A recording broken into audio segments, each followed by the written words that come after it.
Hello friends, welcome to Toppers World. ഇന്നത്തെ നമ്മുടെ class 8ാം ക്ലാസ്സിലെ ഹിന്ദിയാണ്. 8ാം ക്ലാസ്സിലെ ഹിന്ദി പുതിയ പാഠപുസ്തകമാണ്. അതിലെ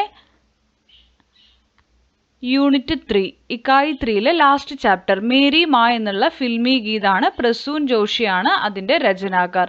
മേരി മാ എന്നുള്ളതൊരു പോയം ആയിട്ടാണ് ഇവിടെ കൊടുത്തിരിക്കുന്നത്. പോയം തന്നെയാണ്, ഫിൽമി ഗീത് തന്നെയാണ്. അപ്പോൾ നമുക്ക് നോക്കാം എന്താ അതിൽ പറയുന്നത് എന്നുള്ളത്. ഇന്നത്തെ ക്ലാസ്സിൽ നമ്മൾ അതിൻ്റെ ക്വസ്റ്റ്യൻ ആൻസേഴ്സും അതിൻ്റെ ആക്ടിവിറ്റീസും അങ്ങനെ കംപ്ലീറ്റ് ആയിട്ടുള്ള ചാപ്റ്ററിൻ്റെ സൊല്യൂഷൻസ് ഉൾപ്പെടുത്തിയിട്ടുണ്ട് മേരി മാ. അപ്പോൾ നമുക്ക് നോക്കാം. ക്ലാസ്സിലേക്ക് കടക്കുന്നതിന് മുമ്പ് നമ്മുടെ ചാനൽ ആദ്യമായി കാണുന്നവരുണ്ടെങ്കിൽ സബ്സ്ക്രൈബ് ചെയ്ത് ഒന്ന് സപ്പോർട്ട് ചെയ്യുക. മേരി മാ, പ്രസൂൺ ജോഷി, ഫിൽമി ഗീതാണ്. അപ്പോൾ ഏത് സിനിമയിലത്തെ പാട്ടാണെന്ന് ചോദിച്ചു കഴിഞ്ഞാൽ താരെ ജമീൻ പർ എന്നുള്ള സിനിമയിലെ പാട്ടാണിത്. അപ്പോൾ എന്താണെന്നുള്ളത് നമുക്ക് ജസ്റ്റ് ഒന്ന് നോക്കാം.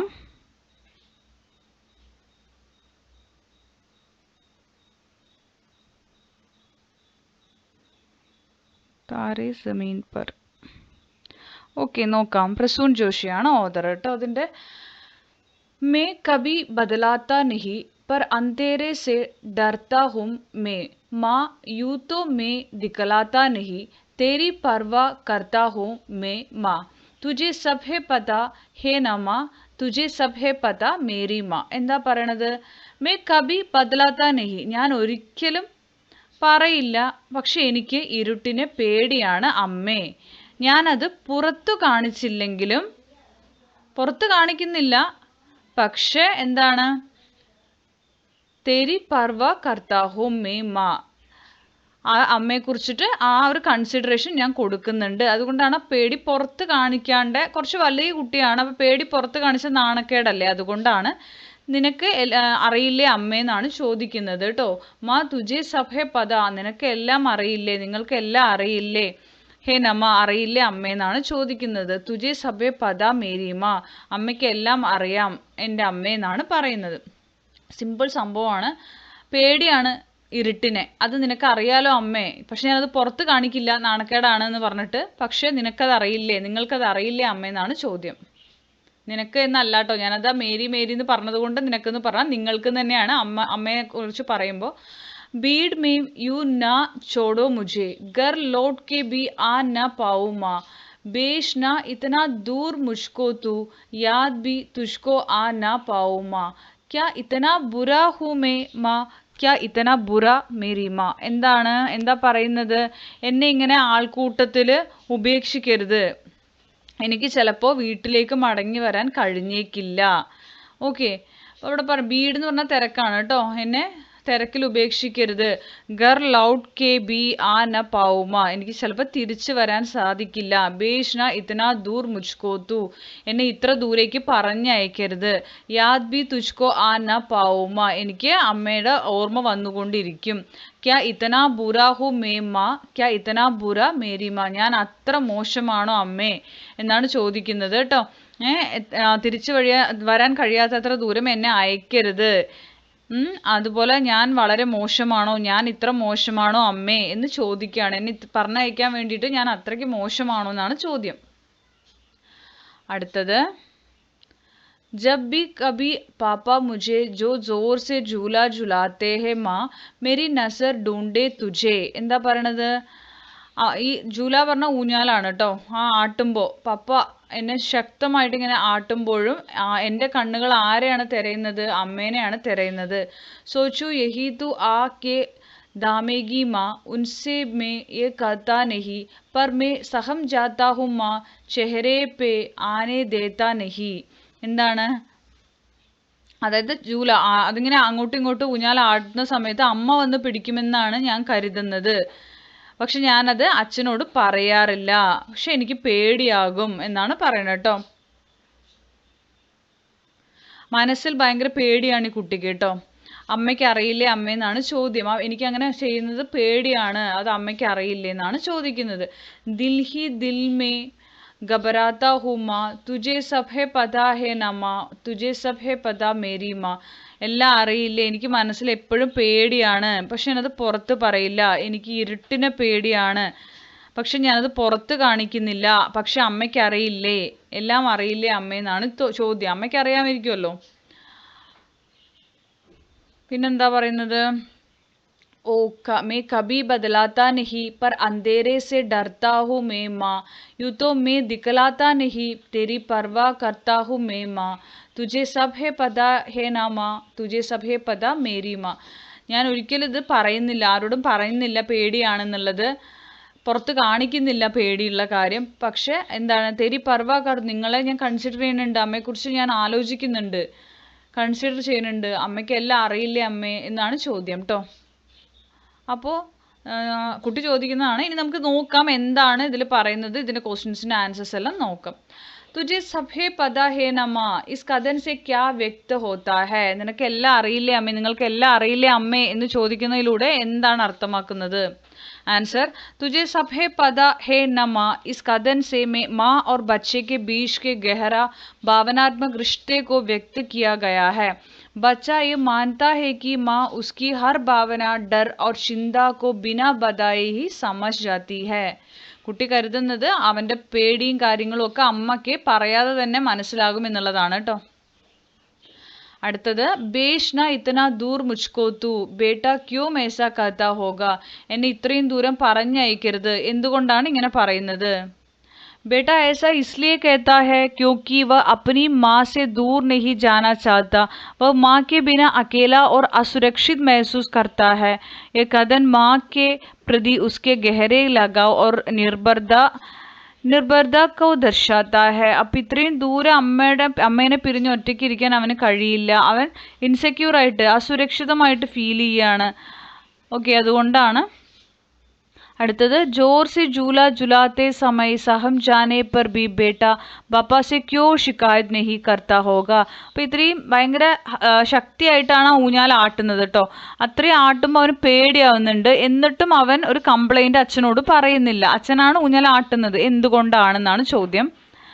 बेटा जोर से झूला झुलाते समय सहम जाने पर भी पापा से शिकायत नहीं करता होगा क्योंकि वह अपनी बहादुरी दिखाना चाहता है और पापा को निराश नहीं करना चाहता. അതായത് അവന് പേടിയാണ് എന്നുള്ളത് അച്ഛനെ അറിയിച്ച് അച്ഛനെ നിരാശപ്പെടുത്താൻ അവൻ ആഗ്രഹിക്കുന്നില്ല. വ ജാൻതാ ഹേ കി ഉസ്കി മാ ഉസ്കെ ഡർ കോ സമജ് ജായേഗി, അവൻ കരുതുന്നത് അവൻ്റെ അമ്മയ്ക്ക് അവൻ്റെ പേടിനെ കുറിച്ച്, അവനെല്ലാം പേടിയാണ്, അമ്മയ്ക്ക് അവൻ്റെ പേടിയെക്കുറിച്ച് അറിയാമെന്ന് അവൻ കരുതുന്നു. അവർ ഉസേ സഹാര ദേഗി, അമ്മ അവനെ അതനുസരിച്ച് സാന്ത്വനിപ്പിച്ച് കൂടെ നിൽക്കും. പക്ഷെ അച്ഛൻ അങ്ങനെയല്ല. അപ്പോൾ അവൻ കുറച്ച് വലിയ കുട്ടിയാണല്ലേ, ചെറിയതായിട്ട്, അപ്പോൾ ഭയമുണ്ടെന്ന് പറയുമ്പോൾ മറ്റുള്ളവർ കളിയാക്കും, അല്ലെങ്കിൽ അതുകൊണ്ട് അവനത് പുറത്ത് കാണിക്കാത്തത്. ഇസ്ലിയെ വ അപ്പനി ഷിക്കായത് മാ സേ ഹി കർത്താ ഹെ, അതുകൊണ്ട് കംപ്ലൈൻറ്റുകളൊക്കെ പരാതികളൊക്കെ അമ്മയോട് മാത്രമേ അവൻ പറയുള്ളൂ. അടുത്തത് നമുക്ക് ചെയ്യാനുള്ളതാണ്. ആകെ ഇസ് ഫിൽമി ഗീത് മേ ആപ്കെ ദിൽ കോ ഛൂനെ വാലി ബാത്തെ ചുൻകർ ലിഖേ. ഇതിൽ നിങ്ങളിപ്പോൾ ഇത്രയും വായിച്ചതിൽ നിങ്ങളുടെ മനസ്സിന് ഇഷ്ടപ്പെട്ടത് എടുത്തെഴുതാനാണ് പറഞ്ഞിരിക്കുന്നത്. അത് നിങ്ങൾ എഴുതുക. അടുത്ത ഡയറി ഞാൻ എഴുതി തരാം. ഇൻ ബാത്തോം കെ പ്രസംഗ് പർ ഈശാൻ അവസ്ഥി കി ഡയറി കൽപ്പന കർക്കെ ലിഖേ. ഇതെന്ന് പറയുന്നത് ശരിക്കുള്ള ഒരു ഫിലിമാണല്ലോ. അപ്പോൾ അതിലെ ക്യാരക്ടറാണ് ഈശാൻ അവസ്ഥി കേട്ടോ. അവരാണ് ആ ബോയ്. അപ്പോൾ നമുക്കതിൽ എന്ത് ചെയ്യണം, അവരുടെ ഡയറി എഴുതണം. നോക്കാം, 10th ജാനുവരി ഡേറ്റ് അവർ തന്നു. നോക്കാം. ആജ് ഫിർ സേ മേ ബഹുത് അക്കേല മെഹസൂസ് കർ രഹാ ഹോ. ഇന്ന് ഞാൻ വീണ്ടും ഒറ്റയ്ക്കാണെന്നുള്ള ഫീലിംഗ് വന്നു. ഇവിടെ ഫുൾ സ്റ്റോപ്പിന് പകരം ഇതാണ് ഹിന്ദിയിലെ ഫുൾ സ്റ്റോപ്പ് കേട്ടോ, ഒരു വര അത് ഇടുക. മുझे पता है कि मैं बड़ा हो गया हूँ और मुझे बहादुर बनना चाहिए, लेकिन कभी कभी मुझे अंधेरे से डर लगता है. मैं ये बात किसी को बताता नहीं हूँ, खासकर पापा को, क्योंकि वे सोचते हैं कि मैं एक बड़ा लड़का हूँ और मुझे डरना नहीं चाहिए. लेकिन माँ എന്ന് പറയുമ്പോൾ ഒരു ചന്ദ്രക്കലയും കുത്തൂടാ കേട്ടോ. माँ वह सब समझती है, मुझे पता है कि वह जानती है कि मैं कितना भी दिखावा करूँ मुझे उसकी परवाह है. आज पापा मुझे झूले पर बहुत देसी से झूला रहे थे. बाकी सब बच्चे हंस रहे थे, लेकिन मैं डरा हुआ था.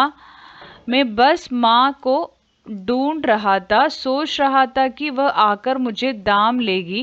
मैं पापा से कुछ कर नहीं पाया, बस दिल ही दिल में घबरा रहा था. मुझे लगता है कि माँ को यह सब पता है, क्योंकि उसकी नजरें हमेशा मेरी तरफ होती है. काश मैं अपनी माँ के पास होता. यहाँ हॉस्टल में मैं भीड़ में भी अकेला महसूस करता हूँ। मुझे डर लगता है कि कहीं कहीं वे मुझे इतना दूर न भेज दे कि मैं घर भी वापस न जा पाऊँ और माँ को भी मेरी याद न आए। क्या मैं इतना बुरा हूँ कि मुझे सबसे दूर रहना पड़ता है? मुझे बस अपनी माँ की ज़रूरत है। उसकी गोद में സിർ रखकर मैं सब कुछ भूल जाता हूँ ഇഷാൻ. അപ്പോൾ ഓക്കെ, ഇതിൽ പറയുന്നത് ഇത്രയേ ഉള്ളൂ. ഈ കുട്ടിയെ ഹോസ്റ്റലിലേക്ക് ഇവർ പറഞ്ഞയക്കുകയാണ്. ഹോസ്റ്റലിലേക്ക് പറഞ്ഞയച്ച് അവിടെ ഹോസ്റ്റലിൽ എല്ലാവരുടെയും കൂടെ തങ്ങുമ്പോഴും അവന് ഒറ്റപ്പെടൽ ഫീൽ ചെയ്യുകയാണ് കേട്ടോ. അവൻ്റെ പേടിനെ കുറിച്ചിട്ടുള്ളതാണ് ഇത്. നമ്മൾ ഇത് വായിച്ചിട്ട് പറഞ്ഞത് തന്നെയാണ് ഇതിലും പറയുന്നത്. നെക്സ്റ്റ് വരുന്നത് अनुबंधकार्यമാണ്. तारे ज़मीन पर सिनेमा देखे और ईशान अवस्थी नामक पात्र की विशेषताएं पहचाने. ईशान अवस्थी नामक पात्र का പരിചയ देते हुए ടിപ്പണി लिखे. അപ്പോൾ ക്യാരക്ടർ സ്കെച്ചാണ്. ഈ സിനിമ താരെ ജമീൻ पर എന്നൊരു ഹിന്ദി ഫിലിം ഉണ്ട്. ആ ഫിലിമിലെ ക്യാരക്ടറാണ് ഇഷാൻ അവസ്ഥി കേട്ടോ. അപ്പോൾ അവൻ്റെ ക്യാരക്ടർ സ്കെച്ചാണ് നമ്മൾ എഴുതാൻ പോകുന്നത്. നോക്കാം. താരെ ജമീൻ पर ईशान अवस्थी का ചരിത്ര ചിത്രം പറഞ്ഞ ക്യാരക്ടർ സ്കെച്ച് തന്നെയാണ് കേട്ടോ. ईशान अवस्थी फिल्म താരെ സമീൻ पर का മുഖ്യ പാത്ര है जो एक 8 വയസ്സായ ഒരു കുട്ടിയാണ് കേട്ടോ. അതാണ് നമ്മൾ പറഞ്ഞത്. 8 വയസ്സാകുമ്പോഴത്തേക്കും അവന് വലിയ കുട്ടി എന്നുള്ള ഒരു ഇതിൽ കൊടുക്കേണ്ട കാര്യമില്ല, പക്ഷെ അവനങ്ങനെ കരുതുകയാണ്. जो एक 8 साल का बच्चा है वह अपनी उम्र के बच्चों से अलग है क्योंकि उसे डिसलेक्सिया नामक एक न्यूरोलॉजिकल विकार है जिसके कारण उसे अक्षरों और शब्दों को पहचानना और समझना में कठिनाई होते हैं. അപ്പോൾ ആ സിനിമ നിങ്ങൾ കണ്ടിട്ടുണ്ടോയെന്ന് അറിയില്ല. ആ സിനിമ കണ്ടു കഴിഞ്ഞാൽ നിങ്ങൾക്ക് മനസ്സിലാവും ആ കുട്ടിക്ക് ഒരു ഡിസ്ലെക്സിയ എന്ന് പറഞ്ഞിട്ടുള്ള ഒരു പ്രോബ്ലം ഉണ്ട്. അപ്പോൾ അതുകൊണ്ട് തന്നെ അവന് അക്ഷരങ്ങളും അതുപോലെ ശബ്ദങ്ങളും ഒക്കെ അണ്ടർസ്റ്റുഡ് ചെയ്യാൻ തിരിച്ചറിയാനൊക്കെ കുറച്ച് ടഫാണ്. ഇഷാൻ ബഹുത് की कल्पनाशील और रचनात्मक बच्चा है. പക്ഷെ ഒരുപാട് ക്രിയേറ്റീവ് ആയിട്ടുള്ളൊരു കുട്ടി തന്നെയാണ്. वह अपनी दुनिया में गोया रहता है जहाँ रंग और कल्पनाएं जीवंत होती है. അവൻ അവൻ്റെ ലോകത്താണ്. उसे पेंटिंग करना बहुत पसंद है और उसकी कला में उसकी भावनाओं और विचारों की झलक मिलती है. അവന് പെയിൻറ്റിങ് വളരെ ഇഷ്ടമാണ്. അവൻ്റെ ഭാവനാത്മകമായ കാര്യങ്ങളാണ് അവൻ പെയിൻറ്റ് ചെയ്യാറ്. हालांकि शैक्षणिक रूप से कमजोर होने के कारण उसके माता पिता और शिक्षक उसकी समस्या को नहीं समझ पाते और उसे आलसी और शरारती मानते हैं जिससे उसका आत्मविश्वास कम होता है और वह अकेला महसूस करने लगता है. അപ്പോൾ ഇവൻ്റെ ഈ പ്രശ്നം മറ്റുള്ളവർക്ക് അണ്ടർസ്റ്റുഡ് ആയില്ല. അവർ ഇവനെ മടിയെന്നും അങ്ങനെയൊക്കെയാണ് विचारिचिरुन्नது. ईशान के जीवन में बदलाव तब आता है जब उसके नए कला शिक्षक राम शंकर निगुम्ब उसकी समस्या को पहचानते हैं. അപ്പോൾ ഇവനെ ആ പുതിയ ഹോസ്റ്റലിലുള്ള സ്കൂളിലേക്ക് അയക്കുമല്ലോ, അവിടെ വെച്ചിട്ടാണ് ഇവൻ്റെ ലൈഫ് മാറുന്നത്. ഇവൻ്റെ പുതിയ ആർട്ട് ടീച്ചർ ഉണ്ട്, കലാശിക്ഷകനുണ്ട്, രാം ശങ്കർ നിഗുംബ്. ആ ഒരു ക്യാരക്ടർ ചെയ്യണത് അമീർ ഖാനാണ് ആ സിനിമയിൽ. അപ്പോൾ ഈ രാം ശങ്കർ നിഗുംബ് എന്ന് പറഞ്ഞ ഇവൻ്റെ ടീച്ചർ ഇവൻ്റെ പ്രശ്നം തിരിച്ചറിയും. നിഗുംബ് സർ ഉസെ സമജ്തേ ഹെ और विशेष तरीकों से उसकी मदद करते हैं. അയാൾ അത് തിരിച്ചറിഞ്ഞ് ഇവനെ ഹെൽപ്പ് ചെയ്യാൻ തുടങ്ങും. जिससे वह अपनी कमियों को दूर कर पाता है और अपनी कलात्मक प्रतिभा को निखार पाता है. അങ്ങനെ ഇവൻ എന്ത് ചെയ്യും? ഇവൻ്റെ പേടിനെ ദൂരെ കളഞ്ഞിട്ട് പതുക്കെ പതുക്കെ ഇവൻ്റെ കലാപരമായ പ്രതിഭനെ വെളിയിൽ കൊണ്ടുവരാൻ തുടങ്ങും. ईशान का चरित्र हमें ये सिखाता है कि हर बच्चे की अपनी क्षमताएं होती है. അപ്പോൾ ഇഷാൻ്റെ കഥ നമുക്ക് പറഞ്ഞു തരുന്നത് എന്താ വെച്ചാൽ എല്ലാ കുട്ടികൾക്കും അവരവരുടേതായിട്ടുള്ള കഴിവുകളുണ്ട്. और उन्हें समझना और प्रोत्साहित करने की ज़रूरत है. പക്ഷെ അത് മനസ്സിലാക്കാനും അതിനൊരു പ്രോത്സാഹനം ലഭിക്കേണ്ടത്, പ്രചോദനം ലഭിക്കേണ്ട ആവശ്യമുണ്ട്. അപ്പം ഇത്രയേ ഉള്ളൂ ഇത്. नेक्स्ट വരുന്നത് विशेष दिवसाണ്. अक्टूबर और नवंबर महीनों के विशेष दिवसों को पहचाने. नवंबर ദിവസത്തെയും ഒക്ടോബർ ദിവസത്തെയും വേണം कम से कम 5 विशेष दिवस को सूचीबद्ध करें എന്ന് പറഞ്ഞിട്ടുണ്ട്. നമുക്ക് നോക്കാം.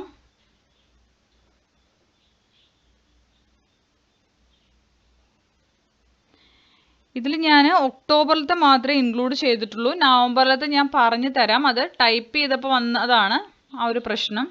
നവംബറിലത്തെ ഇൻക്ലൂഡ് ആവാതെ പോയതാണ്. ഞാൻ പറഞ്ഞു തരാം നവംബറിലെ ഡേയ്സിൻ്റെ പേര്. നമുക്കിവിടെ ഒക്ടോബറിലത്തെ നോക്കാം ആദ്യം. October 2 Gandhi Jayanti, 2 October Gandhi Jayanti, 8 October Bharatiya Vayusena Divas, 31 October രാഷ്ട്രീയ ഏകതാ ദിവസ്, സർദാർ വല്ലഭായ് പട്ടേൽ ജയന്തി രാഷ്ട്രീയ ഏകതാ ദിവസവുമാണ്. ഇനി നവംബർ 14, നവംബർ 14 വരുന്നത് എഴുതാൻ കുറച്ച് പാടാണിതിൽ. നവംബർ 14 നമ്മുടെ ബാലദിവസ്. ഓക്കെ,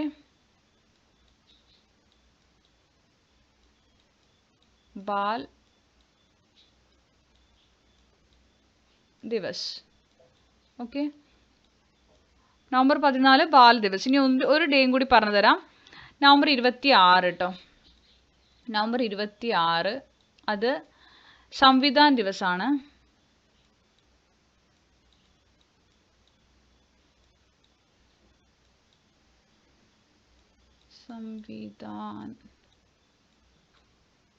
സംവിധാൻ